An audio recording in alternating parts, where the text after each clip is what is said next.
Hi guys, ಇದರ ಹೆಸರು ಬಂದು ಕೊಪ್ರುಳಿ. ಇದು ಕೆಮ್ಮಿಗೆ ರಾಮಬಾಣ ಇದ್ದಂತೆ. ಸೊ ಗಂಟ್ಲಲ್ಲಿ ನಸನಸ ಅನ್ನೋದು ಮತ್ತು ಕೆಮ್ಮು ಇದ್ದವ್ರಿಗೆ ಇದು ತಿಂತಾರೆ.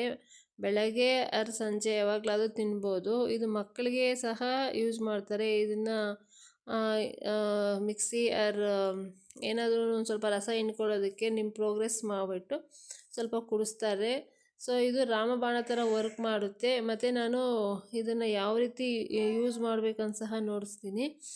ಇದನ್ನು ನೋಡಿ, ಒಂದು ಎಲೆ ಕಿತ್ಕೊಂಡು 1-2 ನಿಮ್ಮಿಷ್ಟ ಎಷ್ಟು ತಿನ್ನೋಕ್ಕಾಗುತ್ತೋ ಅಷ್ಟು ಸಾಧ್ಯ ಅಷ್ಟು ಕಿತ್ಕೊಳ್ಳಿ. ತೊಳೆದು ಬಿಟ್ಟು ನೋಡಿ, ಉಪ್ಪು ಹಾಕಿ ಅದರೊಳಗಡೆ ಉಪ್ಪು ಹಾಕಿದ್ದೀನಿ. ಸೊ ನೋಡಿ, ಈಗ ಒಬ್ಬರು ತಿಂತಾರೆ ನೋಡಿ, ಮಡಿಸ್ತಾರೆ. ಆ ಥರ ಮಡಿಸ್ಬಿಡಿ ನೋಡಿ, ಅವ್ರು ತಿಂತಾ ಇದ್ದಾರೆ.